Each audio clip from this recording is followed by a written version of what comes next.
اعوذ باللہ من الشیطان الرجیم بسم اللہ الرحمن الرحیم۔ سورہ صاد جز 23 ومالیہ ہم نے کل ہی بگن کر لیا تھا الحمدللہ۔ اب اس کے اندر جو تھرڈ سورہ آ رہی ہے وہ ہے سورہ صاد۔ سورہ صاد جو ہے حروف مقطعہ سے شروع ہو رہا ہے، یہ ایک لیٹر سے سٹارٹ ہوا ہے۔ ایسی 3 صورتیں قرآن میں آئی ہیں جو ایک ایک لیٹر سے بگن ہوئی ہیں۔ ایک ہے سورہ صاد، ایک ہے سورہ قاف اور ایک ہے سورہ قلم جو کہ نون سے شروع ہوتی ہے۔ 3 حروف مقطعہ کہیں گے اس کو، کیونکہ سنگولر ہے نا، ایک ہی ہے۔ مقطعات جب کہتے ہیں، جب ہم پلورل ہوتا ہے تو یہ یہاں پر صاد اور قاف اور نون 3 سورہ انشاءاللہ 2 آگے آ جائیں گی۔ آج جو ہم پہلی سورہ کر رہے ہیں جو کہ ایک ہی لیٹر سے بگن ہوتی ہے وہ سورہ صاد ہے۔ پھر یہ جو سورہ صاد ہے اس کا جو مرکزی مضمون ہے وہ ہے توحید، کیونکہ مکی سورہ ہے اور اس میں اللہ سبحانہ و تعالیٰ کی توحید کا، مکی سورہ کا جنرلی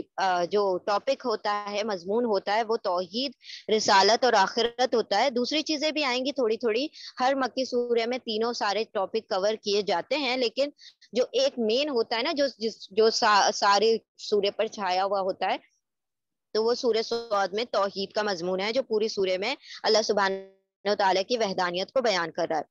پھر اسی طرح قاف میں ہم آخرت اس کا ذکر پڑھ لیں گے، اور سورہ قلم جو تھی بالکل ابتدائی تھی، بالکل ابتدائی دور کی تھی، وہ انشاءاللہ جب آئے گی تو ہم دیکھ لیں گے۔ اچھا،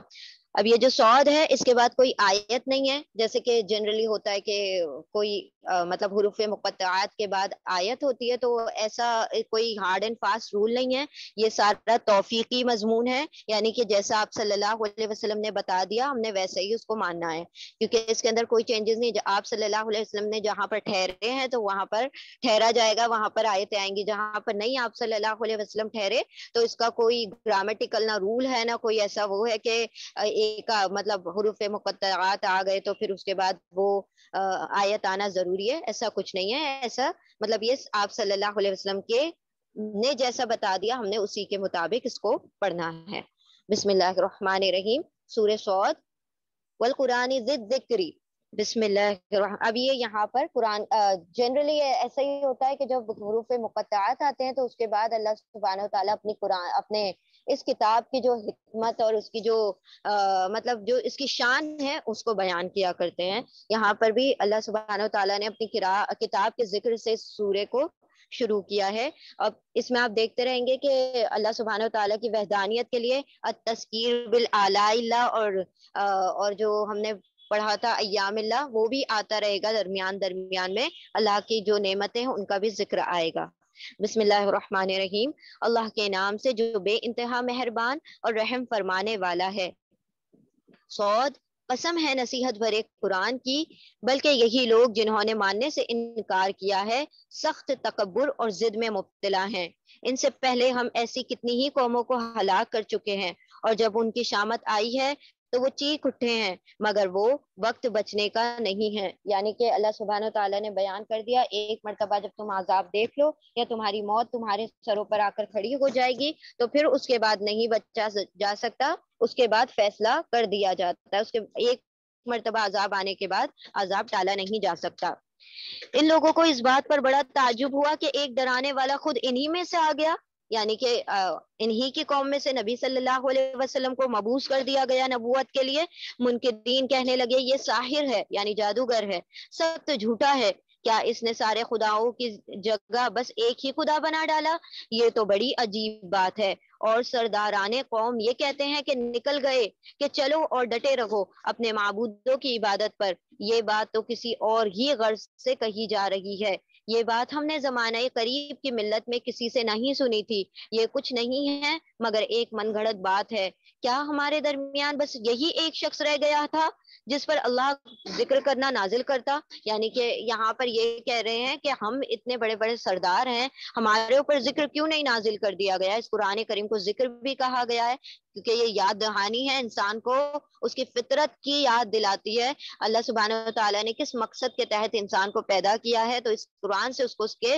زندگی کے مقاصد پتہ چلتے ہیں، اسی لیے اس کو ذکر کہا گیا ہے۔ اب یہاں پر اللہ سبحانہ و تعالیٰ ان کی ہٹ دھرمی کا بیان کر رہے ہیں کہ یہ جو تھے یہ آپ صلی اللہ علیہ وسلم کی بعثت کو شک کی نظروں سے دیکھ رہے تھے، اور آپ صلی اللہ علیہ وسلم کو نعوذ باللہ جھوٹا اور ساحر کہہ رہے تھے کہ یہ تو زیادہ اہل نہیں، ان سے زیادہ اہل تو ہم ہیں کہ ہمیں نبوت دے دی جاتی یا کسی فرشتے کو دے دی جاتی، کہ ہم ہی میں سے آ گئے، اور مطلب یہ مالداری بھی ان کے پاس نہیں ہے، نہ کوئی کثرت اولاد ہے، تو کس بنا پر ان کو نبوت دے دی گئی؟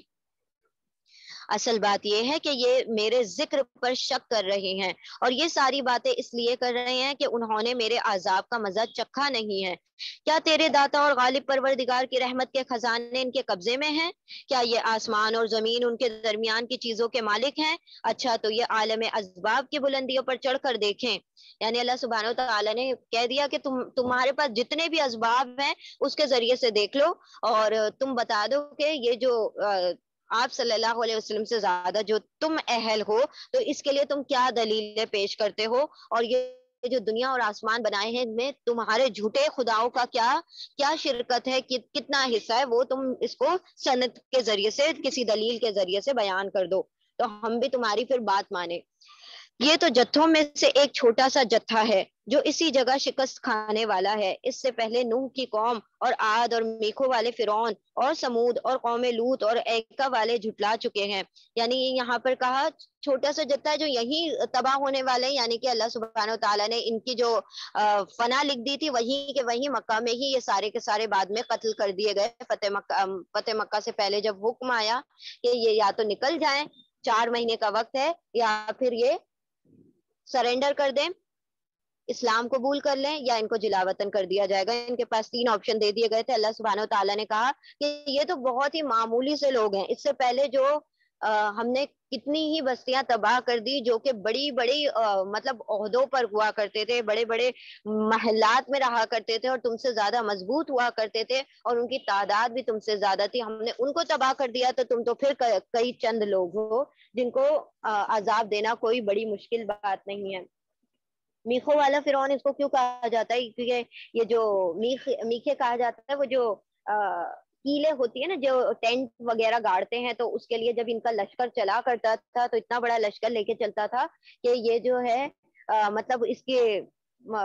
وہ جو ٹینٹ کے لیے جو وہ استعمال ہوتے ہیں، جو کیل وغیرہ استعمال ہوتی ہیں، وہ بھی اونٹوں پر لاد کر جائی جاتی تھی۔ ایک تو اس لیے بھی اس کو میخو والا فرعون کہا جاتا ہے، اور دوسرا اس لیے بھی کہا جاتا ہے کہ یہ جن کو سزا دیتا تھا تو ان کے اندر وہ کیلے گڑوا دیتا تھا، جن لوگوں کو بھی سزائیں دیتا تھا ہاتھوں میں پیروں میں کیلے گڑوا دیتے تھے، تو اسی لیے بھی اس کو میخو والا فرعون کہا گیا ہے۔ اور ایکا والے یعنی شعیب علیہ السلام کی قوم والے، ان کو بھی جھٹلایا جا چکا ہے۔ جتھے تو وہ تھے، یعنی کہ تعداد تو ان کی اصل تعداد تو وہ لوگ ان لوگوں کی تھی جن کو عذاب دیا گیا تھا۔ ان میں سے ہر ایک نے رسولوں کو جھٹلایا، اور میری عقوبت کا یعنی آخرت کا فیصلہ اس پر چسپا ہو کر رہا، یعنی کہ ان کا جو انجام تھا ان کو بھگتنا پڑا۔ یہ لوگ بھی بس ایک دھماکے کے منتظر ہیں جس کے بعد کوئی دوسرا دھماکہ نہ ہوگا، اور یہ کہتے ہیں کہ اے ہمارے رب، یوم الحساب سے پہلے ہی ہمارے حصے ہمیں جلدی سے عطا کر دے، یعنی کہ جو ہمیں عذاب قیامت کے دن ملنے والا ہے وہ ہمیں پہلے ہی کیوں نہیں دکھا دیا جاتا، تاکہ ہم پھر دیکھ لیں کہ یہ بات واقعی حق ہے یا نہیں۔ آیت نمبر 17، اے نبی صلی اللہ علیہ وسلم صبر کرو ان باتوں پر جو یہ لوگ بناتے ہیں، اور ان کے سامنے ہمارے بندے داؤد کا قصہ بیان کرو، جو بڑی ہی قوتوں کا مالک تھا، یعنی اللہ سبحانہ تعالیٰ نے جیسی ان کو سلطنتیں دی تھی اور ان کے لیے تابع فرما بردار کر دیا تھا، پرندوں کو بھی، ہواؤں کو بھی، حتیٰ کہ جن تک ان کے تابع ہو چکے تھے۔ ہر معاملے میں اللہ کی طرف رجوع کرنے والا تھا، یعنی اللہ سبحانہ تعالیٰ بیان کر رہے ہیں کہ تم اتنی سے سرداریوں پر گھمنڈ کر بیٹھے ہو، وہاں ہم نے داؤد اور سلیمان علیہ السلام کو ایسی ایسی سلطنتیں دی، اور ان کا جو مطلب جو ان کی رعایت تھی تمہاری تعداد سے کئی 100 گنا وہ لوگ زیادہ طاقت رکھتے تھے، اور پھر بھی وہ اللہ سبحانہ و تعالیٰ کی طرف جھکنے والے اور رجوع کرنے والے تھے۔ تم تو اتنی سی طاقت پہ اترا بیٹھے ہو، متکبر ہو گئے ہو، اور یہ ہمارے بندے داؤد اور سلیمان کو دیکھو کہ یہ کس طریقے سے اللہ کی طرف اتنی سلطنتیں ہونے کے باوجود عاجز ہو کر رہا کرتے تھے۔ ہم نے پہاڑوں کو اس کے لیے مسخر کر رکھا تھا کہ صبح و شام وہ اس کے ساتھ تسبیح کرتے تھے۔ جب داؤد علیہ السلام زبور کی تلاوت کرتے تھے تو پہاڑ بھی، پرندے بھی اور دوسرے چرند پرند سب ان کے ساتھ جھوما کرتے تھے اور اس کے ساتھ تلاوت کو مطلب اس کا لطف لیا کرتے تھے. پرندے سمٹ آتے، سب کے سب اس کے ساتھ تسبیح کی طرف متوجہ ہو جاتے تھے. ہم نے اس کی سلطنت مضبوط کر دی تھی، اس کو حکمت عطا کی تھی اور فیصلہ کن بات کہنے کی صلاحیت بخشی تھی. یعنی اللہ سبحانہ تعالیٰ نے ان کو وزڈم، ریزننگ اور باتوں کی تہ کرنے مطلب وہ اچھے مطلب لوگوں کے درمیان فیصلہ کرنے کے لیے ان کو حکم بھی عطا کر دیا گیا تھا. پھر تمہیں کچھ خبر پہنچی ہے کہ ان کے مقدمے والوں کی جو دیوار چڑھ کر اس کے بالا خانے میں گھس آئے تھے، جب وہ داؤد کے پاس پہنچے تو وہ انہیں دیکھ کر گھبرا گیا. انہوں نے کہا ڈریے نہیں، ہم دو فریق مقدمہ ہیں جن میں سے ایک نے دوسرے پر زیادتی کی ہے. آپ ہمارے درمیان ٹھیک ٹھیک حق کے ساتھ فیصلہ کر دیجئے، بے انصافی نہ کیجیے، ہمیں راہ راز بتا دیجیے. یہ میرا بھائی ہے، اس کے پاس 99 دمبیاں ہیں اور میرے پاس صرف ایک ہی دمبی ہے. اس نے مجھ سے کہا کہ یہ ایک دمبی بھی میرے حوالے کر دے اور اس نے گفتگو میں مجھے دبا لیا. یہاں پر جو ہے داؤد علیہ السلام کا، اب یہ جو آیا دو شخص آئے، انہوں نے کہا کہ اس کے پاس 99 دمبے تھی اور مطلب اس نے کہا کہ میرے پاس ایک ہی دمبی تھی اور اس نے جو ہے میری ایک دمبی بھی مانگ لی ہے. کہتا ہے کہ میری اپنی ایک دمبی بھی مجھے ہی دے دو کیونکہ میرے پاس 99 ہے، میرے پاس 100 ہو جائیں گی اور تم کیا کرو گے ایک دمبی کا. اب یہ جو تھا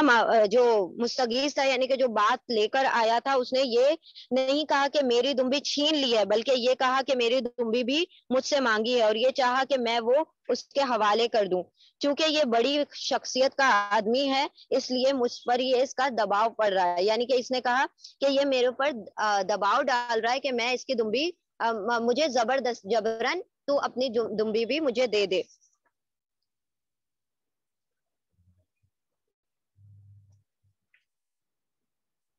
اور دمبیاں، اور میرے پاس صرف ایک ہی دمبی ہے. اس نے مجھ سے کہا کہ یہ ایک دمبی بھی میرے حوالے کر دے اور اس نے گفتگو میں مجھے دبا لیا. داؤد نے جب جواب دیا، اس شخص نے اپنی دمبیوں کے ساتھ تیری دمبی ملا لینے کا مطالبہ کر کے یقیناً تجھ پر ظلم کیا ہے. اور واقعہ یہ ہے کہ مل جل کر ساتھ رہنے والے لوگ اکثر ایک دوسرے پر زیادتیاں کرتے رہتے ہیں. بس وہی لوگ اس سے بچے ہوئے ہیں جو ایمان رکھتے اور عمل صالح کرتے ہیں، اور ایسے لوگ کم ہی ہیں. یہ بات کہتے داؤد سمجھ گیا کہ یہ تو ہم نے دراصل اس کی آزمائش کی ہے. اب ہوا کیا تھا اصل میں کہ وہ جو شخص تھا جو ایک دمبی جس کے پاس تھی، تو وہ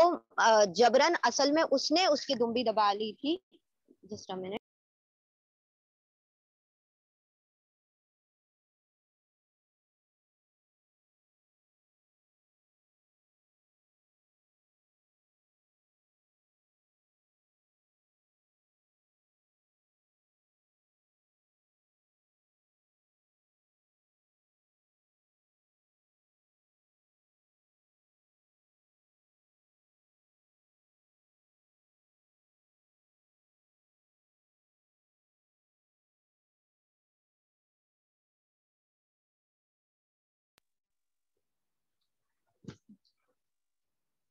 بسم اللہ الرحمن الرحیم. تو یہ یہاں پر معاملہ یہ تھا کہ جو دمبیا تھی، جو جس کے پاس 99 شیپس تھی، تو اس کی اصل میں وہ جو تھی، وہ جو سوی تھی، وہ بھی اسی کی تھی، لیکن یہ اس نے غضب کر لی تھی. اب اس نے آ کے معاملہ ایسے پیش کیا جیسے کہ مجھ پر ظلم کیا جا رہا ہے، لیکن اصل میں ظلم اس پر ہو رہا تھا جس کے پاس 99 تھی. تو اللہ سبحانہ و تعالیٰ نے یہاں پر جو کہا کہ اس نے مجھ سے کہا کہ یہ دمبی میرے حوالے کر دو. داؤد نے جواب دیا، اس شخص نے اپنی دمبیوں کے ساتھ تیری دمبی ملا لینے کا مطالبہ کر کے تجھ پر ظلم کیا ہے، اور واقعہ یہ ہے کہ مل جل کر ساتھ رہنے والے ایک دوسرے پر ظلم اور زیادتیاں کیا کرتے ہیں. بس وہی لوگ اس سے بچے ہوئے ہیں جو ایمان رکھتے ہیں اور عمل صالح کرتے ہیں، اور ایسے لوگ کم ہی ہیں. یہ بات کہتے کہتے داؤد سمجھ گیا کہ یہ تو ہم نے دراصل اس کی آزمائش کی ہے. چنانچہ اس نے اپنے رب سے معافی مانگی اور سجدے میں گر گیا اور رجوع کر لیا. اب داؤد علیہ السلام نے کسی کے حق میں ایسا فیصلہ کر دیا تھا جو کہ مطلب غلط ہو گیا تھا. یعنی کہ ایسا ہوتا ہے نا کہ پرائما فیسی دکھائی دے رہا ہوتا ہے کہ کسی کے اوپر ظلم ہو رہا ہے، لیکن وہ ظلم نہیں ہو رہا ہوتا. وہ اگر اس کی باتوں کی تہ تک پہنچا جائے تو اصل میں مظلوم وہ نہیں ہوتا جو کہ ظالم دکھ رہا ہوتا ہے، جو ظالم دکھ رہا ہوتا ہے وہ مظلوم ہوتا ہے. تو یہاں پر یہ دمبی والا اللہ سبحانہ و تعالیٰ نے ایک ایگزامپل ان کے لیے دیا کہ وہ لوگ آ گئے اور داؤد علیہ السلام نے صرف اس کی بات سنی اور کیا کیا، اس کے حق میں فیصلہ کر دیا. تو یہاں پر کیا تھا، اوڈی الٹرم پارٹم والا حساب تھا کہ دوسری پارٹی کو بھی سنو اور پھر معاملے کی تہ تک پہنچو اور پھر اس کے بعد فیصلہ سناؤ. ایسا بسا اوقات ایسا ہوتا ہے کہ ہم ایک طرفہ بات سنتے ہیں اور دوسرے کی بات نہیں سنتے اور کیا کرتے ہیں، اس کے حق میں فیصلہ دے دیتے ہیں، کیونکہ بظاہر ہمیں ایسا لگ رہا ہوتا ہے کہ ہاں بھائی یہی مظلوم ہے. تو داؤد علیہ السلام کو پھر جب انہوں نے کہا کہ جب وہ فیصلہ سنا رہے تھے تو ان کو یاد آیا کہ میں نے ایسا ہی ایک فیصلہ پہلے بھی کر دیا تھا جو کہ غلط ہو چکا تھا، جس کو میں نے دوسری پارٹی کو نہیں سنا اور ایسے ہی اس کے حق میں فیصلہ دے دیا. تو یہاں پر اللہ سبحانہ و تعالیٰ نے سکھانے کے لیے ان کے پاس یہ دو لوگوں کو بھیجا تھا کہ وہ داؤد علیہ السلام کو سکھائیں کہ جب تم فیصلہ کرو تو دونوں کو سنا کرو اور پھر اس کے بعد جب اس سے سارے ایویڈنسز مل جائیں اور پھر جب تم ساری دلیلیں پا لو تو پھر اس کے بعد فیصلہ کیا کرو. کیونکہ انسان کیا سوچ رہا ہوگا، اب وہ کیا سوچ رہے ہوں گے کہ 100 میں ابھی ایک دمبی تھی اور وہ بھی غضب کرنا چاہتا ہے، اس کو 100 کرنا چاہتا ہے، تو وہ بظاہر کیا تھا، وہ ظالم تھا، وہ مظلوم تھا جو کہ اس نے اس کی غضب کی ہوئی تھی. اب یہاں پر اللہ سبحانہ و تعالیٰ نے اس سے پہلے کہا کہ ہم نے داؤد کو حکم سکھایا یعنی فیصلہ کرنا سکھایا. تو ایسے ہی جو نبی ہوا کرتے تھے تو اللہ سبحانہ و تعالیٰ نبی اور رسولوں کو اسی طریقے سے کیا کرتے تھے، ان کی ٹریننگ کیا کرتے تھے. اب جیسے موسیٰ علیہ السلام کی ہم نے دیکھا تھا ٹریننگ کی خضر علیہ السلام نے، وہ بھی صبر نہیں کر سکے اور بول دیتے تھے بار بار کہ تم نے قتل کر دیا، آپ نے یہ کر دیا، آپ نے وہ کر دیا. تو اللہ سبحانہ و تعالیٰ وہاں پر سکھانا چاہتے تھے، علم دینا چاہتے تھے. اسی طرح یہاں پر داؤد علیہ السلام کے بارے میں بتایا کہ ان کو حکم عطا کیا گیا، فیصلہ ریزننگ عطا کی گئی. تو وہ ایسے ہی اللہ سبحانہ و تعالیٰ کسی نہ کسی واقعات کے ذریعے سے ان کو کیا سکھاتے ہیں، علم اور حکمت سکھایا کرتے ہیں. یہ بات کہتے کہتے داؤد سمجھ گیا کہ یہ تو ہم نے دراصل اس کی آزمائش کی ہے، چنانچہ اس نے اپنے رب سے معافی مانگی اور سجدے میں گر گیا اور رجوع کر لیا. تب ہم نے اس کا وہ قصور معاف کیا اور یقیناً ہمارے ہاں اس کے لیے تقرب کا مقام اور بہترین انجام ہے. اور یہ جو ہے ان کی جو داؤد علیہ السلام کے متعلق سے ان کی کتابوں میں جو تورات اور انجیل وغیرہ میں ایسا لکھ دیا گیا ہے کہ داؤد علیہ السلام کے پاس آلریڈی 99 وائفز تھی، اور نعوذ باللہ ایسے ہی لکھا ہوا ہے ان کی کتاب میں. اور انہوں نے کسی ایک شخص تھا، اس کی ایک اور بیوی تھی جن کے اوپر داؤد علیہ السلام کا دل آ گیا، تو وہ کہنے لگے کہ وہ اپنی بیوی بھی مجھے دے دو. اور اسی لیے اللہ سبحانہ و تعالیٰ نے ان کو یہ دمبیوں کے ذریعے سے سکھایا. اب یہ ان کی کتابوں میں لکھا ہے، یہ ہماری کتابیں میں نہیں لکھا ہے، لیکن اللہ سبحانہ و تعالیٰ یہاں پر کچھ اور سکھانا چاہتے تھے. ان لوگوں نے کچھ اور انٹرپریٹ کیا ہے اس واقعے کو کہ اللہ سبحانہ و تعالیٰ ان کی داؤد علیہ السلام کی وائف سے دمبیوں کو کمپیئر کیا ہے اور ان کو سکھانا چاہے کہ تم کسی اور کے مال پر ایسے قبضہ نہیں کر سکتے. حالانکہ داؤد علیہ السلام نے ایسا کچھ نہیں کیا تھا، یہاں پر کسی اور کے حق میں ایسا فیصلہ فرما دیا تھا کہ دوسرے کی بات نہیں سنی تھی اور ڈائریکٹ فیصلہ کر دیا تھا اس کو مظلوم سمجھ کر. تو وہ ٹریننگ کی گئی ہے، نہ کہ یہ کہ اپنی وائف سے ان کو چاہیے تھا. تو ایسی بہت ساری چیزیں ہیں جن کو انہوں نے توڑ موڑ کے غلط بنا دیا. جیسے ہم نے اس سے پہلے بھی بتایا تھا کہ حضرت حوا کو انہوں نے کہا کہ اللہ سبحانہ و تعالیٰ نے جب منع کیا تھا تو اما حوا نے ہی پھل کھایا تھا، جس کی وجہ سے آج تک وہ سزا بھگتنی پڑ رہی ہے اور سارے بچے جو ہوتے ہیں پھر وہ گناہگار پیدا ہوتے ہیں کیونکہ اما حوا کی غلطی تھی. حالانکہ اللہ سبحانہ و تعالیٰ نے یہاں پر فرما دیا کہ آدم علیہ السلام اور اما حوا دونوں نے ہی وہ درخت کا پھل کھایا تھا، صرف عورت نے نہیں کھایا تھا. انہوں نے کہا کہ عورت جو ہوتی ہے ہر فساد کی جڑ ہوتی ہے، لیکن ایسا ہرگز نہیں ہے. درمیان ہم نے اس سے کہا اے داود، ہم نے تجھے زمین میں خلیفہ بنایا ہے، لہٰذا تو لوگوں کے درمیان حق کے ساتھ حکومت کر اور خواہش نفس کی پیروی نہ کر، اور وہ تجھے اللہ کی راہ سے بھٹکا دے گی. جو لوگ اللہ کی راہ سے بھٹکتے ہیں یقیناً ان کے لیے سخت سزا ہے اور وہ یوم الحساب کو بھول گئے. ہم نے اس آسمان اور زمین کو اور اس دنیا کو جو ان کے درمیان ہے فضول پیدا نہیں کیا، یعنی ہر چیز کو با مقصد پیدا کیا گیا ہے، کسی بھی چیز کو باطل پیدا نہیں کیا گیا. یہ تو ان لوگوں کا گمان ہے جنہوں نے کفر کیا ہے، اور ایسے کافروں کے لیے بربادی ہے جہنم کی آگ سے. کیا ہم ان لوگوں کو جو ایمان لاتے ہیں اور نیک اعمال کرتے ہیں اور ان کو جو زمین میں فساد کرنے والے ہیں یکساں کر دیں گے؟ یعنی کہ کبھی فسادی اور صلح کرنے والا، اصلاح کرنے والا یکساں ہو سکتا ہے؟ قطعی نہیں۔ کیا متقیوں کو ہم فاجروں جیسا کر دیں گے؟ یہ ایک بڑی برکت والی کتاب ہے جو اے نبی صلی اللہ علیہ وسلم ہم نے تمہاری طرف نازل کی ہے، تاکہ یہ لوگ اس کی آیات پر غور کریں اور عقل و فکر رکھنے والے اس سے سبق لیا کرتے ہیں، یعنی کہ جو تفکر اور تدبر اور تذکیر کا کام کیا کرتے ہیں، جو ذکر کرتے ہیں اور جو اولو الالباب ہوتے ہیں، عقل والے ہوتے ہیں، ان تمام باتوں سے نصیحتیں لیا کرتے ہیں۔ اور داود علیہ السلام کو ہم نے سلیمان جیسا بیٹا عطا فرمایا علیہ السلام، بہترین بندہ، کثرت سے اپنے رب کی طرف رجوع کرنے والا۔ قابل ذکر ہے وہ موقع جب شام کے وقت اس کے سامنے خوب سدے ہوئے گھوڑے پیش کیے گئے تو اس نے کہا، میں نے اس مال کی محبت اپنے رب کی یاد کی وجہ سے اختیار کی ہے، یہاں تک کہ جب وہ گھوڑے نگاہ سے اوجھل ہو گئے تو اس سے حکم دیا کہ انہیں میرے پاس واپس لاؤ۔ پھر لگا ان کی پنڈلیوں اور گردنوں پر ہاتھ پھیرنے، اور دیکھو کہ سلیمان کو بھی ہم نے آزمائش میں ڈالا اور اس کی کرسی پر ایک جسد لا کر ڈال دیا۔ پھر اس نے رجوع کیا اور کہا کہ اے میرے رب، مجھے معاف کر دے اور مجھے وہ بادشاہی دے جو میرے بعد کسی کے لیے سزاوار نہ ہو، بے شک تو ہی اصل داتا ہے۔ یہاں پر سلیمان علیہ السلام نے دعا کی، رب اغفر لی وہب لی ملکا لا ينبغی لأحد من بعدی انک انت الوہاب۔ یہاں پر یہاں سے ہی سلیمان علیہ السلام کو اللہ سبحانہ و تعالیٰ نے ایسی بادشاہت عطا کی ہے کہ جس سے مطلب ایسی بادشاہت کسی کو بھی عطا نہیں کی گئی، اور ان کے لیے تمام چیزوں کو مسخر کر دیا گیا۔ سلیمان علیہ السلام کی بھی اللہ سبحانہ و تعالیٰ نے آزمائش کی کہ جو گھوڑے ہوتے ہیں جو سرخ رنگ کے، ان کے پاس جو گھوڑے ہوئے آئے تو وہ اتنے خوبصورت تھے کہ سلیمان علیہ السلام ان گھوڑوں کو دیکھتے دیکھتے ان کی پنڈلیاں وغیرہ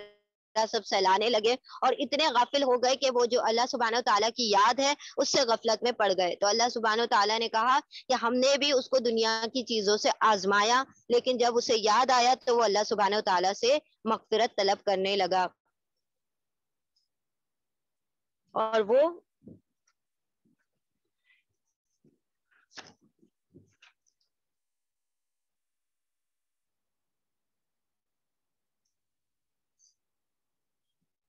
اب یہاں پر اللہ سبحانہ و تعالیٰ نے دیکھیں نبیوں کو کی بھی بہت آزمائش کی ہے، ان کی ایمان کی آزمائش کی ہے کہ وہ اللہ سبحانہ و تعالیٰ سے کتنا، اللہ کے طرف کتنا رجوع رہتے ہیں اور کس طریقے سے غفلت میں پڑ سکتے ہیں۔ تو اللہ سبحانہ و تعالیٰ نے تمام انبیاء علیہ السلام کو بھی آزمایا، لیکن وہاں پر ساری باتیں کلیئر کر دی کہ جب جب کسی نبی سے کوئی غلطی سرزد ہو گئی، کوئی خطا ہو گئی تو ان کا رویہ کیا تھا، وہ فوراً رجوع کرنے والے ہوئے۔ انہوں نے کبھی بھی اپنے گناہوں پر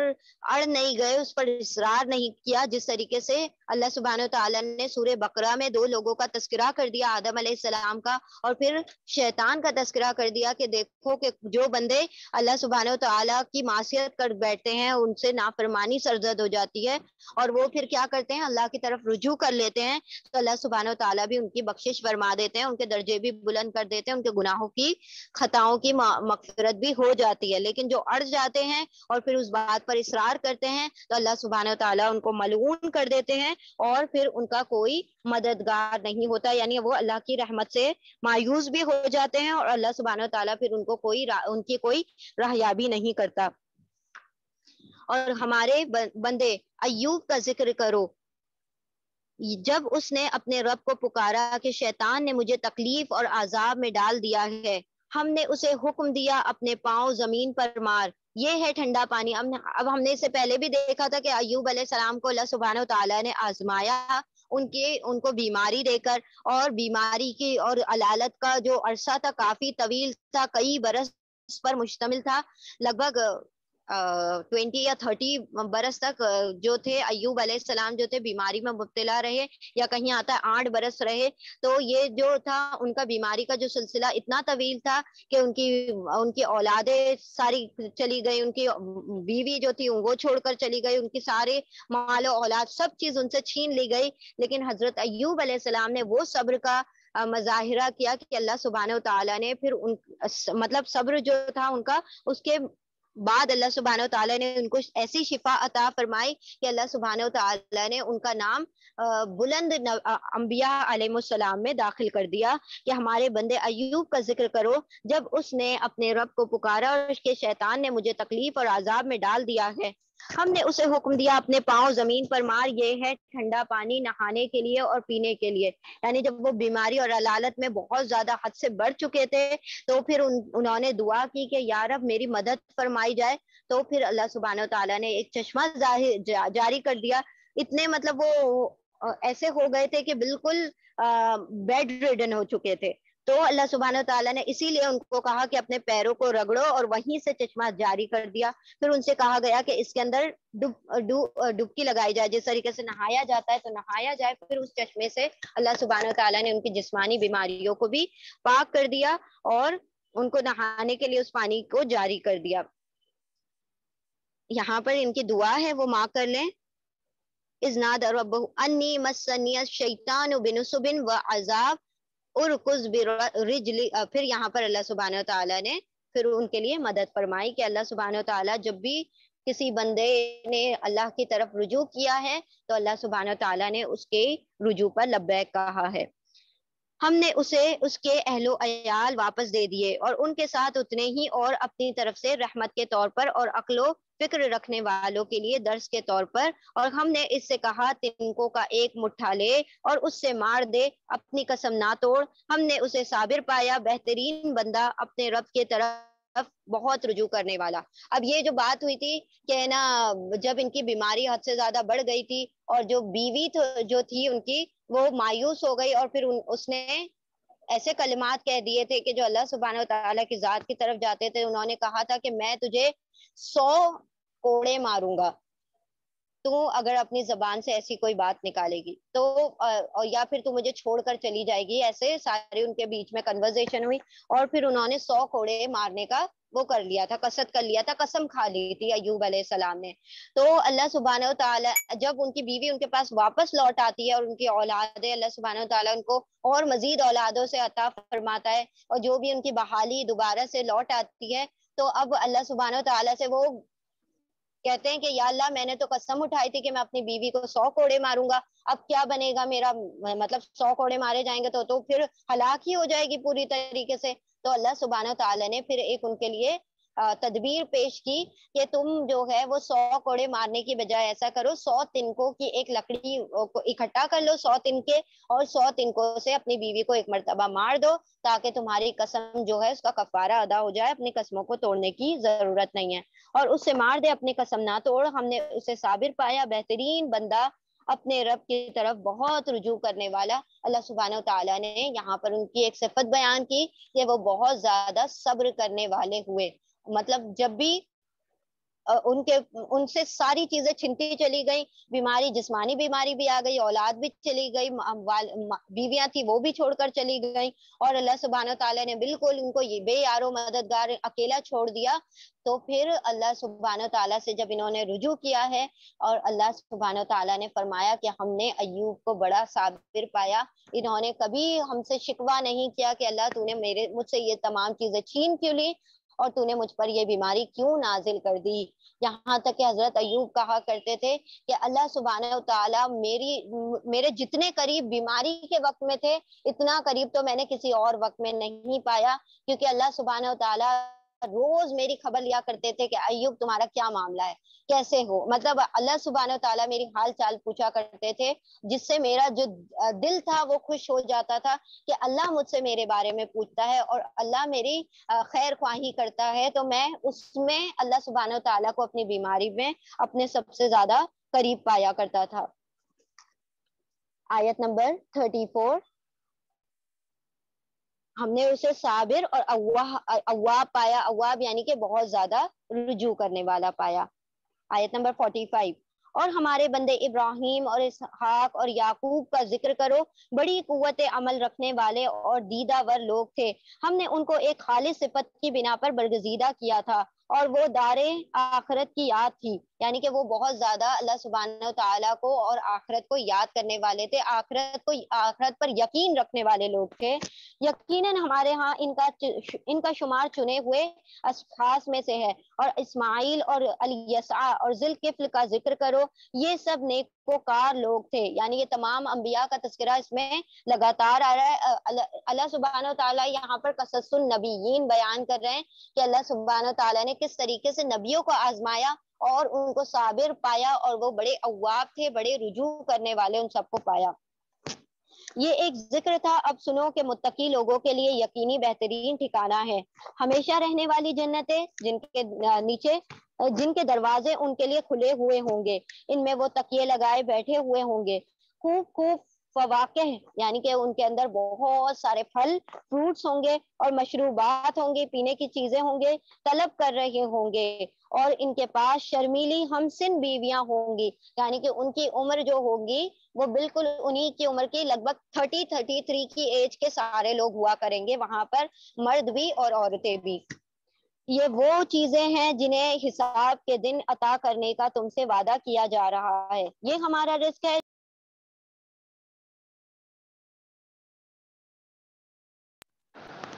یہ تو ہم متقیوں کا انجام اور سرکشوں کے لیے بدترین ٹھکانہ، یہ تو تھا متقیوں کا انجام، یعنی یہاں پر جو تھا اللہ سبحانہ تعالیٰ نے جو ہمیشہ رہنے والی جنتیں ہیں اور ان میں ان کی بیویاں ہوں گی، تو وہ ہمیشہ رہنے والا انجام ہے جو کہ متقیوں کو دیا جائے گا، اور سرکشوں کے لیے بدترین ٹھکانہ یعنی کہ جہنم ہے، جس میں وہ جلسے جائیں گے، بہت ہی بری قیام گاہ ہے یہ ہے ان کے لیے۔ بس وہ مزہ چکھیں کھولتے ہوئے پانی کا، اور پیپ اور لہو اور اس قسم کی دوسری تلخیوں کا۔ یہاں پر دونوں کا موازنہ کر دیا گیا کہ جنت میں کیا کھانے پینے کو دیا جائے گا، اور جہنم میں کیا چیزیں لوگوں کو کھانے اور پینے کے لیے مشروب کے طور پر دی جائیں گی۔ وہ جہنم کی طرف اپنے پیروں کو آتے دیکھ کر آپس میں کہیں گے، پیرو کون تھے؟ جن کی یہ اطاعتیں کیا کرتے تھے، ان کو دیکھ کر کہیں گے یہ ایک لشکر تمہارے پاس گھسا چلا آ رہا ہے، کوئی خوش آمدیدانے ان کے لیے نہ ہو، یہ آگ میں جھلسنے والے ہیں۔ وہ ان کو جواب دیں گے، نہیں بلکہ تم ہی جھلسائے جا رہے ہو، کوئی خیر مقدم تمہارے لیے نہیں ہے، ہم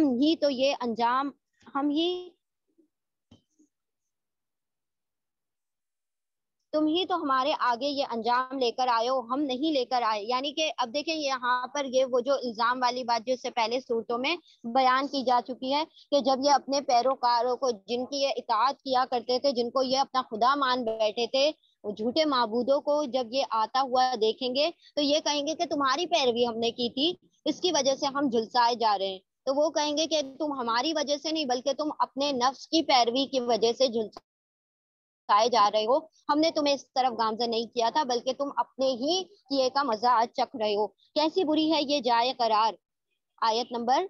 61۔ قالوا ربنا من قدم لنا هذا فزده عذابا، پھر وہ کہیں گے کہ اے ہمارے رب، جس نے ہمیں اس انجام کو پہنچانے کا بندوبست کر دیا تھا، اس کو دوزخ کا دوہرا عذاب دے دے، اس کو بڑھا کر عذاب دے، جنہوں نے ہمیں یہاں تک پہنچا دیا۔ اور وہ آپس میں کہیں گے، کیا بات ہے کہ ہم ان لوگوں کو نہیں دیکھتے جنہیں ہم دنیا میں برا سمجھتے تھے، یعنی جن کا مذاق اڑایا کرتے تھے، متقیوں پرہیزگاروں کے اوپر ٹھٹا کیا کرتے تھے، ان کا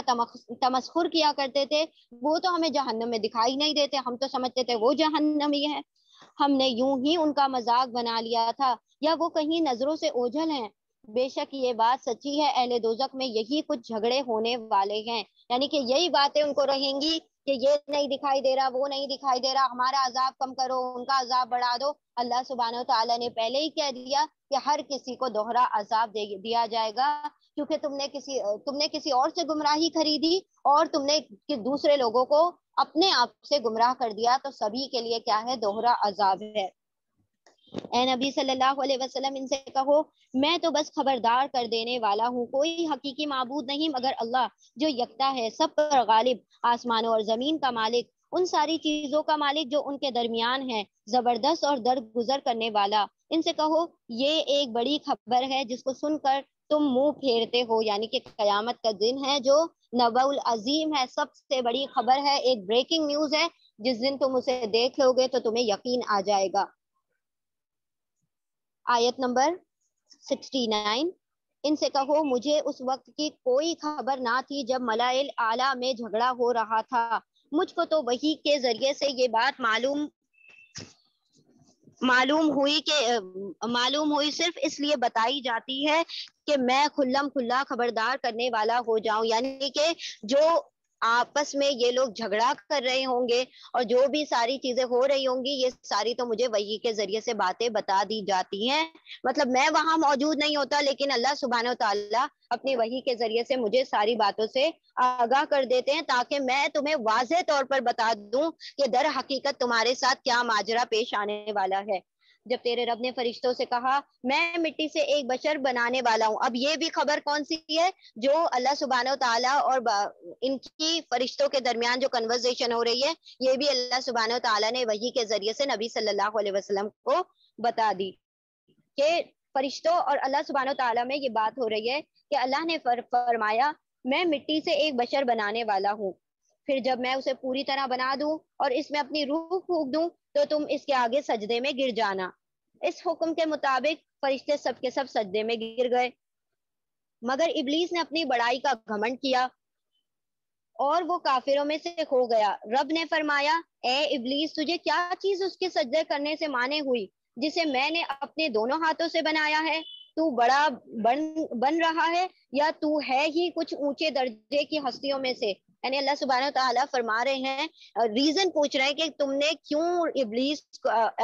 ہم نے جب کہ آدم علیہ السلام کو اپنے ہاتھوں سے بنایا، حتیٰ کہ اس کے اندر اپنی روح پھونک دی، تو کیوں تم نے اس سے سجدہ کرنے سے انکار کر دیا؟ اس کی وجہ مجھے بتاؤ. اس نے جواب دیا میں اس سے بہتر ہوں، آپ نے مجھے تو آنکھ سے پیدا کیا ہے اور اس کو مٹی سے. فرمایا اچھا تو یہاں سے نکل جا، تو مردود ہے اور تیرے اوپر یوم الجزا تک میری لعنت ہے کیونکہ تو نے تکبر کیا. وہ بولا اے میرے رب یہ بات ہے تو پھر اس وقت تک کے لیے مجھے مہلت دے دے جب یہ لوگ دوبارہ اٹھائے جائیں گے. فرمایا اچھا تجھے اس روز تک کے لیے مہلت ہے جس کا وقت مجھے معلوم ہے. اس نے کہا تیری عزت کی قسم میں ان سب لوگوں کو بہکا دوں گا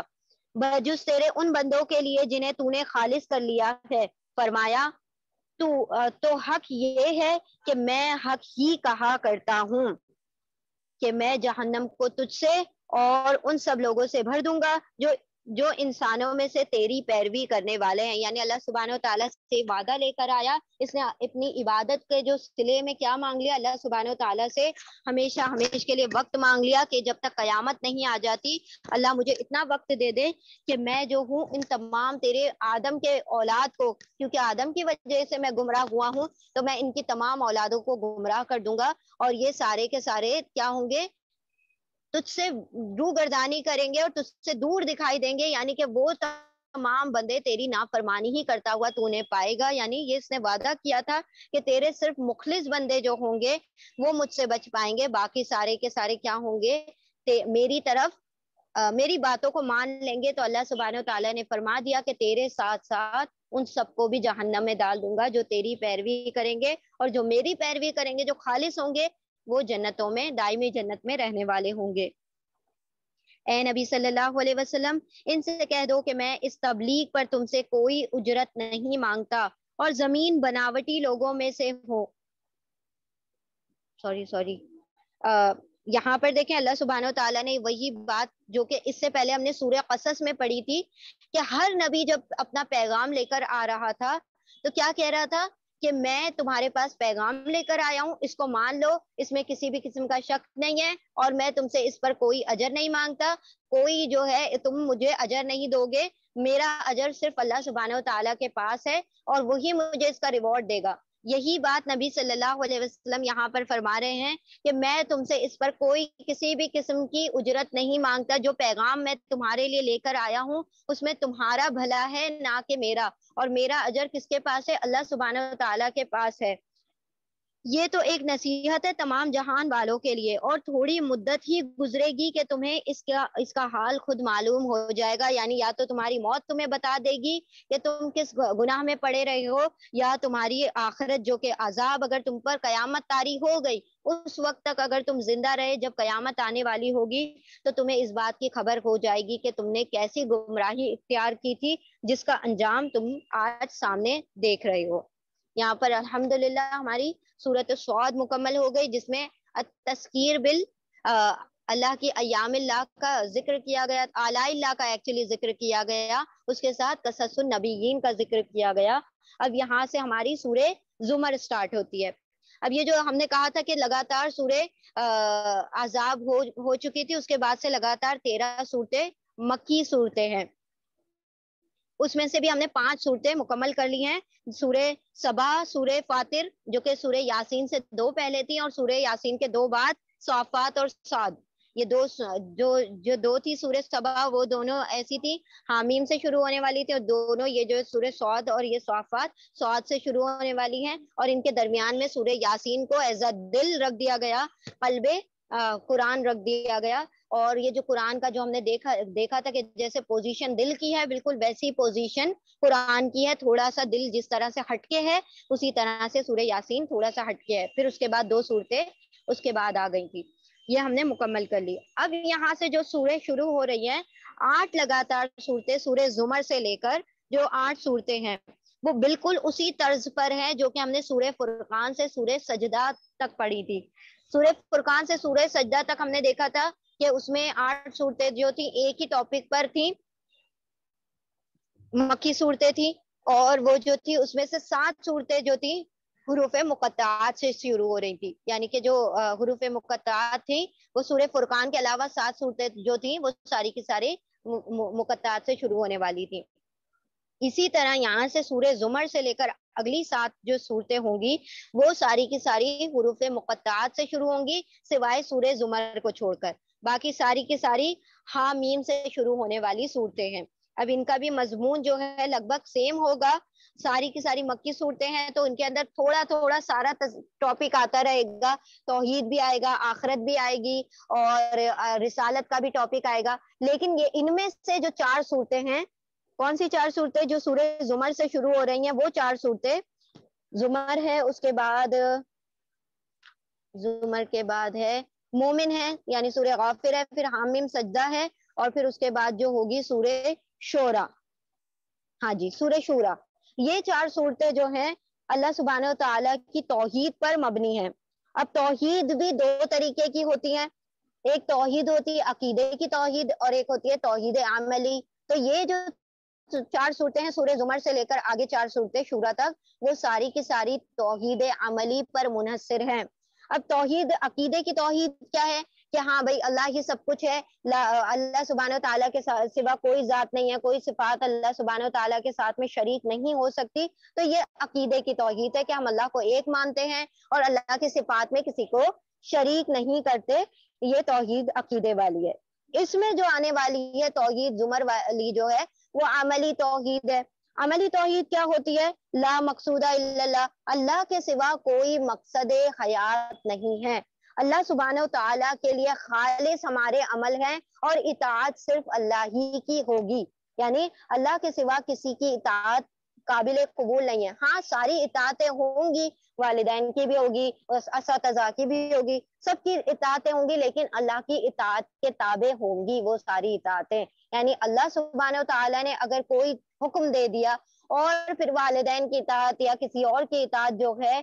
اللہ کی اطاعت سے ٹکرا رہی ہے، تو پھر اللہ کی اطاعت کو ترجیح دی جائے گی ان تمام ماتحتوں کی، یعنی اللہ سبحانہ و تعالیٰ کی مخلوق کی جو اطاعت ہے پھر وہ کیا ہوں گی، وہ نہیں مانی جائیں گی۔ تو یہ ہے عملی توحید۔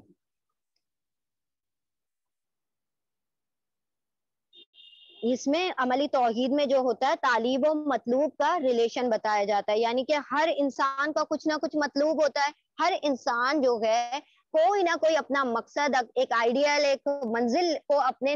سامنے رکھ کر اپنی زندگی کو جی رہا ہوتا ہے۔ کچھ لوگ ایسے ہوتے ہیں جن کا کوئی مقصد نہیں ہوتا، مطلب وہ جو ایک حیوانی زندگی ہوتی ہے وہ جی رہے ہوتے ہیں، جیسے کہ مطلب کھانا پینا سونا اور پھر بس اولاد پیدا کر لینا، بس ایک یہی ان کا زندگی کا مقصد ہوتا ہے۔ کچھ لوگ ہوتے ہیں جو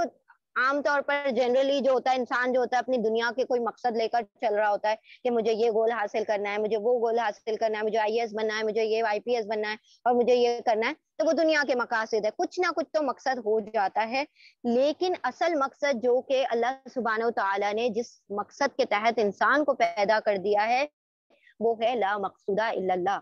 لا مطلوبہ الا اللہ، لا محبوبہ الا اللہ، اللہ کے سوا کوئی مقصد نہ ہو، اللہ کے سوا کوئی مطلوب بھی نہ ہو اور اللہ کے سوا کوئی محبوب بھی نہ ہو۔ وہ اصل زندگی کا مقصد ہے جس کے لیے ہمیں پیدا کیا گیا ہے۔ وہ تمام مقصد جو دنیاوی ہیں وہ بھی ساتھ میں لے کر چلیں، لیکن اصل مقصد جو ہے وہ اللہ سبحانہ و تعالیٰ نے یہ بتا دیا کہ میں ہی تمہارا زندگی کا مرکز ہوں اور میری ہی مرکز کی طرف تمہاری زندگی روٹیٹ کرے۔ جس طریقے سے ایک سرکل ہوتا ہے وہ ایک مرکز اور ایک سینٹر کے تحت اپنی آپ کو روٹیٹ کرتا ہے،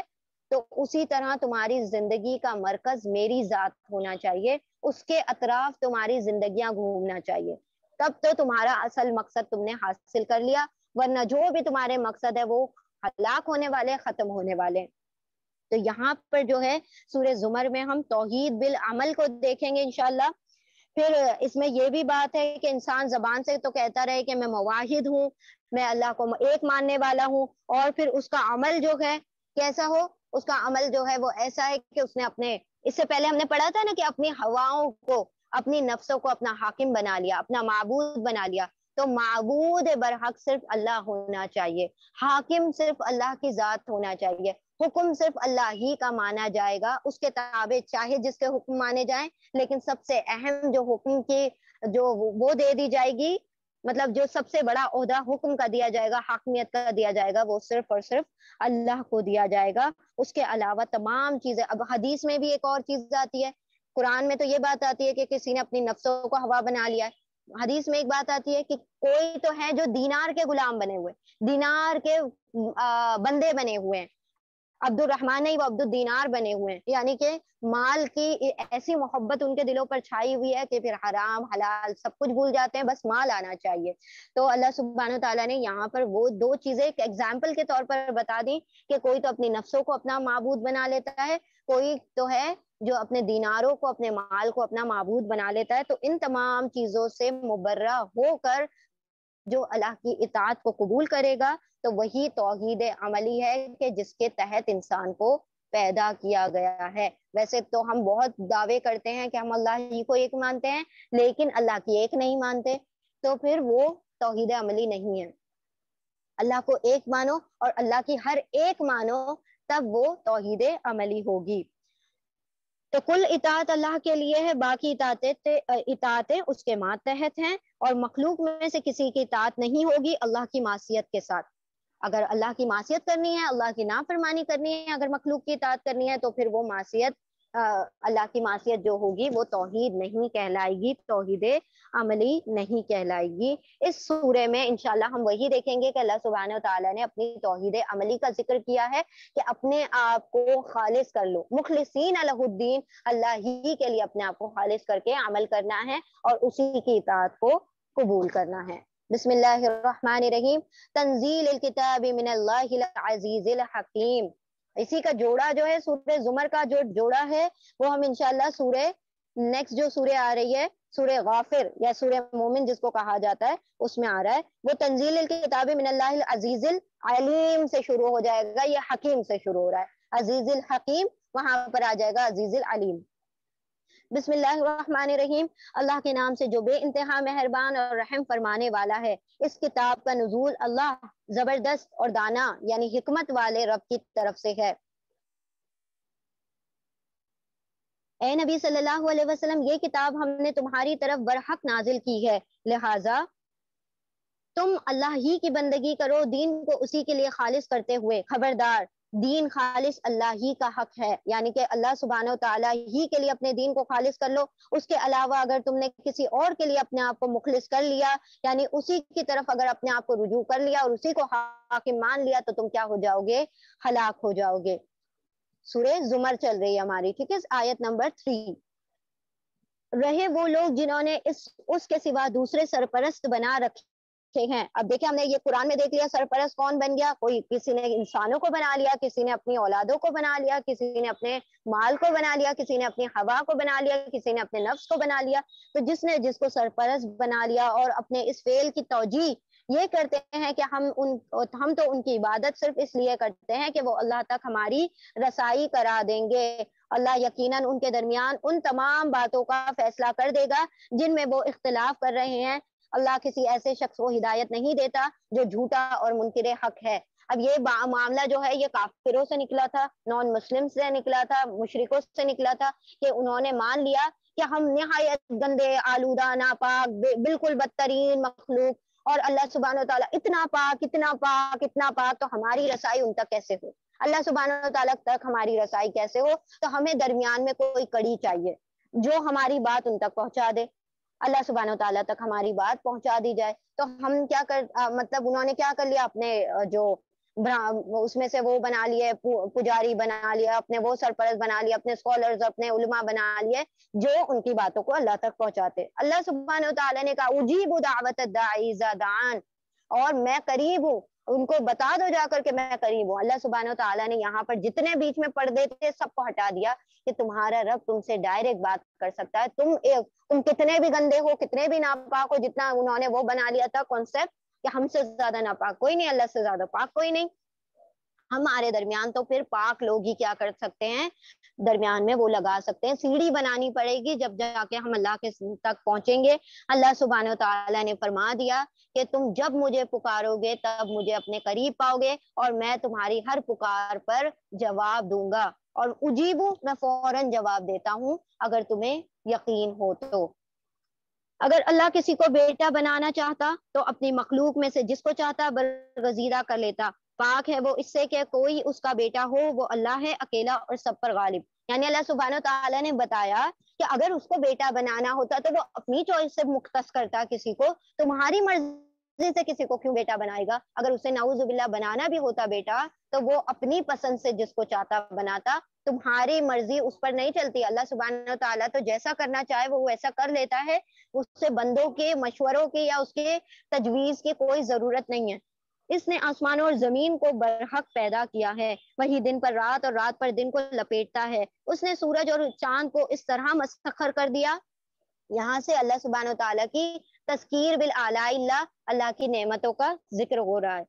اس نے آسمانوں اور زمین کو برحق پیدا کیا, وہی دن میں اور دن پر رات اور رات پر دن کو لپیٹ لیتا ہے. اس نے سورج اور چاند کو اس طرح مسخر کر رکھا ہے کہ ہر ایک وقت مقرر تک چلے جا رہے ہیں. یعنی جس کا جتنا وقت دے دیا ہے وہ چاند اور سورج اتنے ہی وقت پر اپنی مطلب نمودار ہوتے ہیں. ایسا نہیں ہے کہ چاند سے پہلے سورج سے پہلے چاند آ جائے. جان رکھو وہ زبردست ہے اور درگزر کرنے والا ہے. اسی نے تم کو ایک جان سے پیدا کیا, پھر وہی ہے جس نے اس جان سے اس کا جوڑا بنایا. یعنی ایک جان سے پیدا کیا, یعنی کہ اللہ سبحانہ و تعالیٰ نے تمہیں آدم علیہ السلام سے پیدا کیا, آدم علیہ السلام سے ان کی بیوی حوا کو بنایا, اور اسی نے تمہارے لیے مویشی میں سے 8 نر اور مادہ پیدا کر لیا, جو کہ ہم پہلے پڑھ چکے ہیں کہ اونٹ ہے, گائے ہیں, اور پھر بکری ہے, اور شیپس ہیں یعنی کہ بھیڑ ہیں. ان کو سب کو حلال کر دیا, چاہے نر ہو چاہے مادہ ہو. کیونکہ نر اور مادہ اس لیے مینشن کیا گیا کیونکہ جو مشرکان مکہ تھے کسی نر کو کھاتے, کسی مادہ کو کھاتے, کسی کو مادہ پر حرام کر دیتے, کسی کو نر پر حرام کر دیتے. تو انہوں نے یہ ساری چیزیں نکال رکھی تھی. تو اللہ سبحانہ و تعالیٰ نے فرما دیا جو جوڑا حلال کیا ہے اس کا نر اور مادہ دونوں تم استعمال کر سکتے ہو, تمہارے لیے دونوں حلال ہیں. وہ تمہاری ماؤں کے پیٹوں میں 3 تاریک پردوں کے اندر تمہیں ایک کے بعد ایک شکل دیتا چلا جاتا ہے. 3 تاریک پردے یعنی اندھیرے والے پردے. ایک تو انسان کا اصل پیٹ ہے, پھر اس کے اندر جو ہوتا ہے وہ اس کا یوٹرس ہوتا ہے, اس کا دوسرا پردہ, پھر اس کے اندر جو اس کا آگے کے جو اینڈومیٹریم اور وہ سارا کچھ ہوتا ہے, وہ 3 جو پردے ہوتے ہیں. اللہ سبحانہ تعالیٰ نے یہاں پر ایمبریولوجی کا تذکرہ کیا ہے کہ انسان جو تخلیق پاتا ہے 3 پردوں میں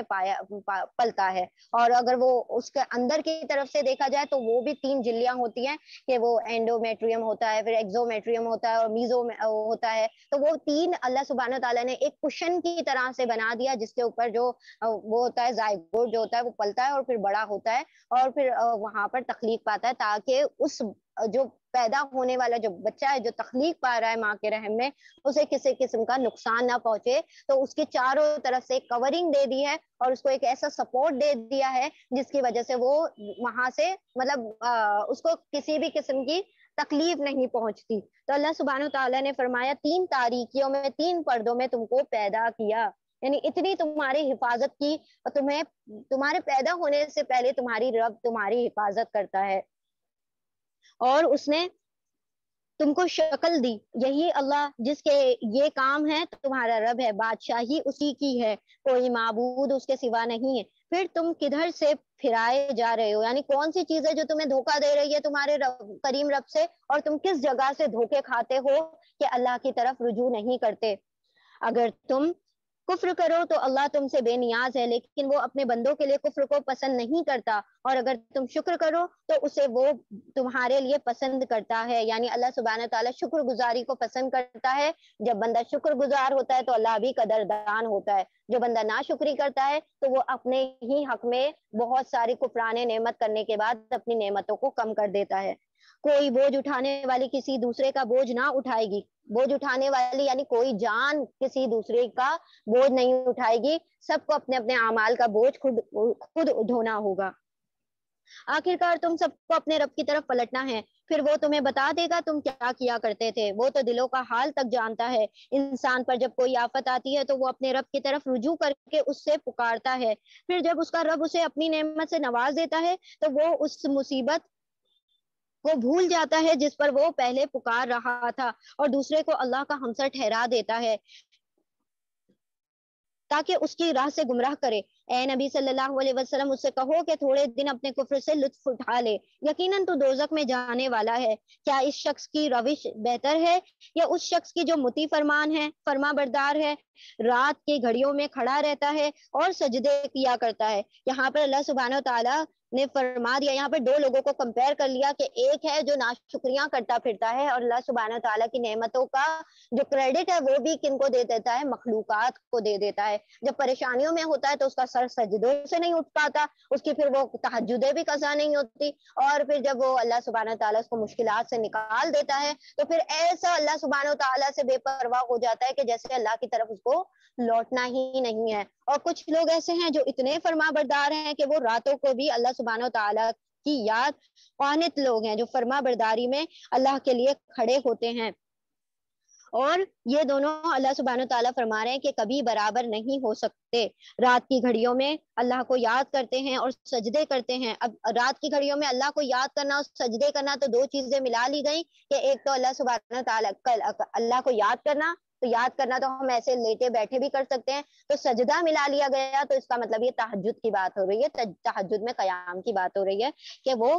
کھڑے بیٹھے لیٹے اللہ سبحانہ تعالیٰ کو اس طریقے سے تہجد کے اندر بھی قیام کر کے اللہ کو یاد کیا کرتے ہیں۔ آخرت سے ڈرتا ہے اور اپنے رب کی رحمت سے امید لگا کر رکھتا ہے، اس کو ڈر بھی ہے اللہ سبحانہ تعالیٰ کی ناراضگی کا اور آخرت کا کہ کہیں میرے حق میں اللہ جو میں نے بدعمالیہ کیوں اللہ سبحانہ تعالیٰ اس پر پکڑ نہ لے، اس کا ڈر بھی رکھتا ہے، لیکن اللہ سے امید بھی رکھتا ہے کہ اگر میں نے جو اعمال کیے ہیں تو اللہ سبحانہ تعالیٰ اس کے بنا پر اللہ سبحانہ تعالیٰ مجھے جنت عطا فرما دے گا۔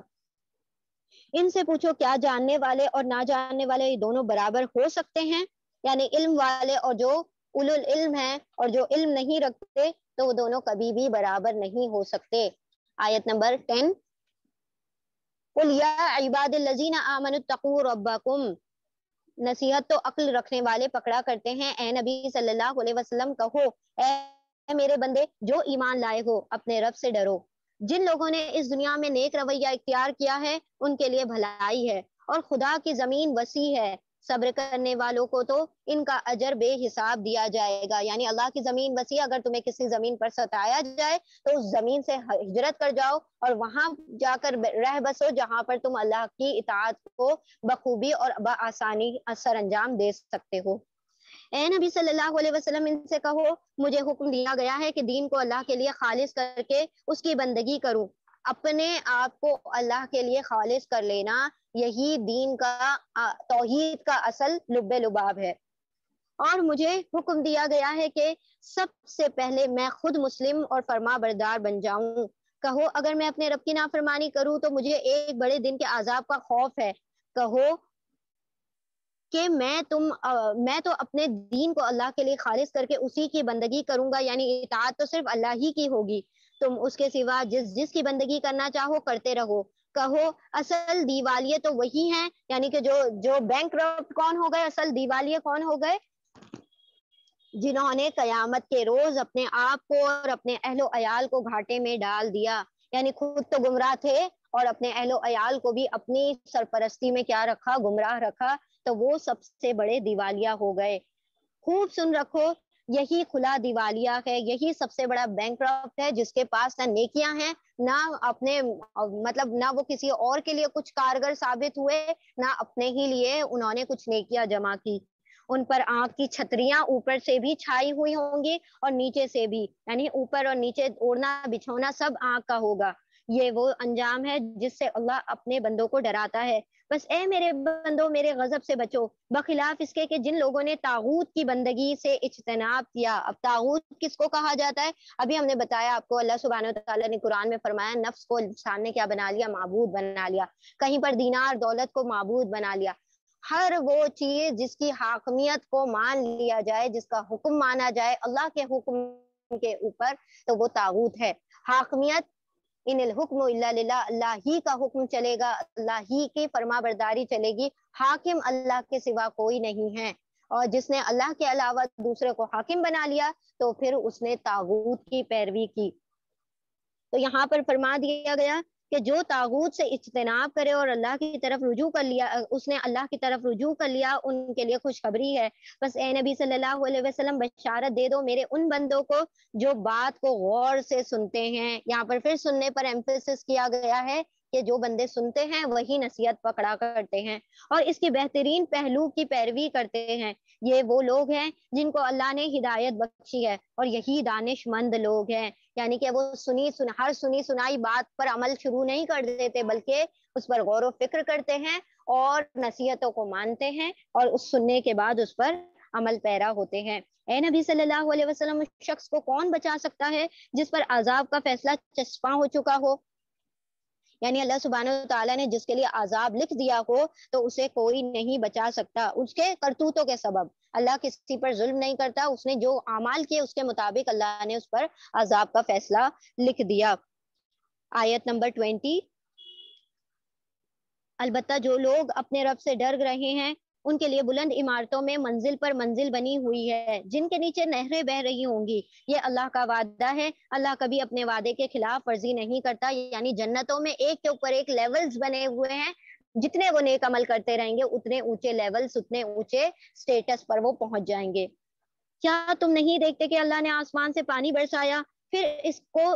سوتوں اور چشموں اور دریاؤں کے شکل میں زمین کے اندر جاری کر دیا، پھر اس پانی کے ذریعے سے وہ طرح طرح کی کھیتیاں نکالتا ہے جن کی قسمیں مختلف ہیں، پھر وہ کھیتیاں پک کر سوکھ جاتی ہیں، پھر تم دیکھتے ہو کہ وہ زرد پڑ گئی ہیں، پھر آخرکار اللہ ان کو بھس بنا دیتا ہے۔ در حقیقت اس میں ایک بڑا سبق ہے عقل رکھنے والوں کے لیے، یعنی کہ جو لوگ اپنی کھیتیوں کو اپنے اعمال سے تولیں تو پھر وہ دیکھ لیں کہ کچھ کھیتیاں تو ایسی ہوتی ہیں جو بھس بن جاتی ہیں اور کچھ کھیتیاں ایسی ہوتی ہیں جو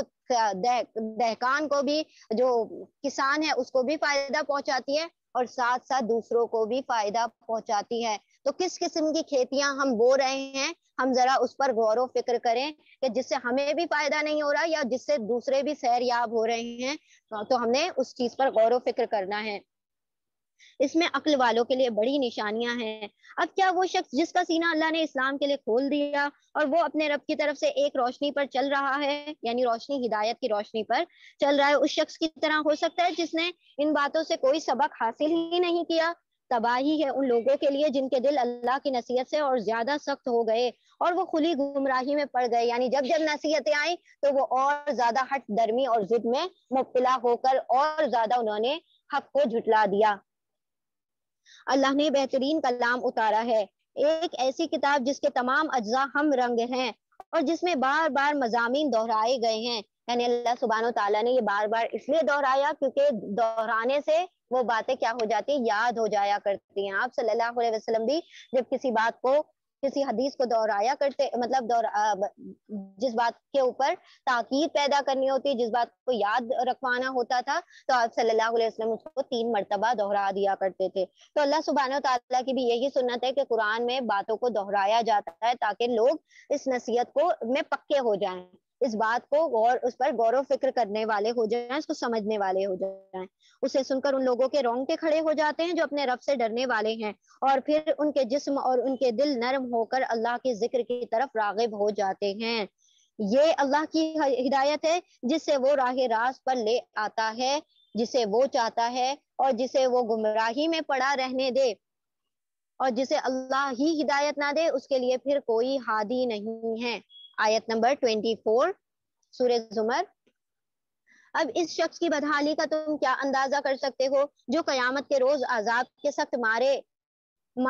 اپنے منہ پر لے کر آئے گا۔ ایسے ظالم سے تو کہہ دیا جائے گا کہ اب چکھو مزہ اس کمائی کا جو تم کرتے رہے ہو۔ ان سے پہلے بھی بہت سے لوگ اس طرح جھٹلا چکے ہیں، آخر ان پر عذاب ایسے رخ سے آیا جدھر سے ان کا خیال اور گمان بھی نہ تھا۔ پھر اللہ نے ان کو دنیا ہی کی زندگی میں رسوائی کا مزہ چکھا دیا، اور آخرت کا عذاب تو اس سے بھی زیادہ شدید تر ہے، یعنی دنیا میں بھی رسوا ہوئے، آخرت میں بھی ذلیل و خوار ہوں گے۔ ہم نے اس قرآن میں لوگوں کو طرح طرح کی مثالیں دی ہیں کہ یہ ہوش میں آ جائیں۔ ہر انسان کے موافق اللہ سبحانہ و تعالیٰ نے مثالیں دی ہیں کہ ہر سمجھنے والا جو ہو اس سے سمجھ حاصل کر لے۔ ایک شخص تو وہ ہے جس کے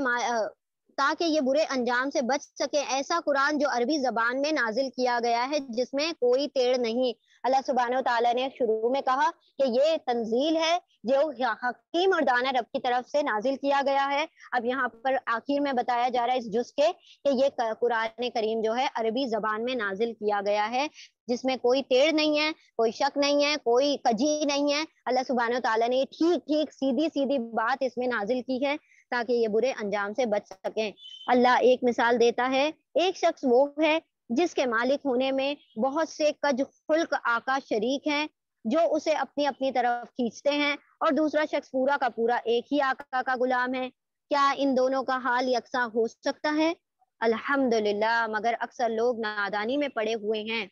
یہاں پر اللہ سبحانہ و تعالیٰ نے کتنی خوبصورت مثال دی ہے کہ ایک غلام ہے جس کے ہزاروں آقا بنے ہوئے ہیں، کہ یہ بھی میرا، ہر کوئی آگے دعویٰ کر رہا ہے کہ یہ میرا غلام ہے، یہ میرا غلام ہے، میرا غلام ہے۔ تو ذرا ان آقاؤں کا حال بتائیں کہ وہ جو لڑ کے آپس میں ہی مر جائیں گے کہ یہ غلام تو میرا ہے، میں نے اس کو خریدا تھا، میں نے اس کو خریدا تھا، میں نے اس کو خریدا تھا۔ اور ایک وہ شخص ہے جس کا ایک ہی غلام ہے اور ایک ہی آقا ہے، ایک غلام کا ایک آقا ہے، تو جو وہ جس طرح سے چاہے اس غلام کو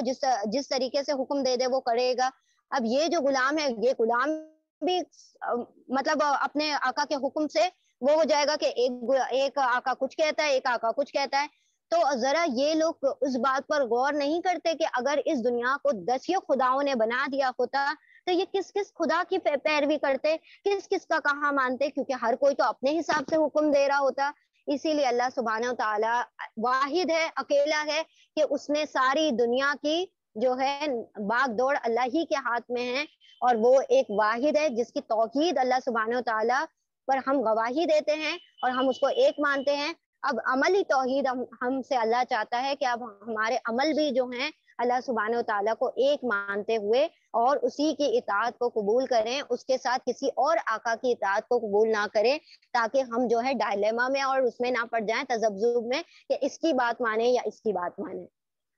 ایک اللہ ہے، اس کی بات مانی جائے، اللہ اور اس کے رسول کے علاوہ اگر کسی کی بات، دیکھیں ہم نے جب سورہ نساء شروع کی تھی یا سورہ مائدہ یا اس میں آیا تھا ٹاپک کہ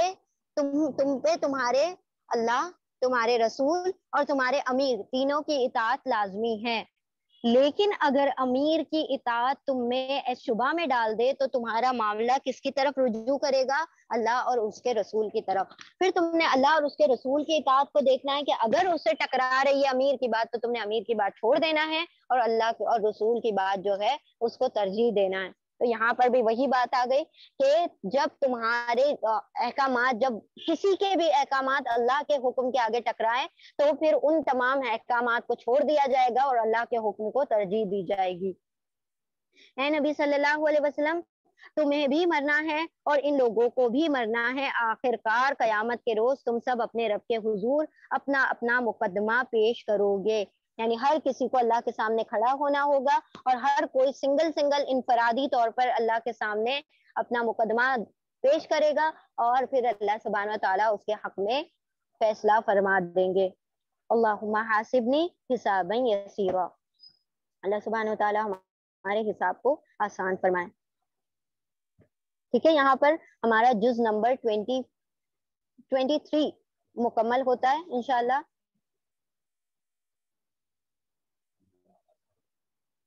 کہ یہاں پر ریکارڈنگ پوز کر دیں, دوبارہ سے ریکارڈنگ سٹارٹ کر لیں.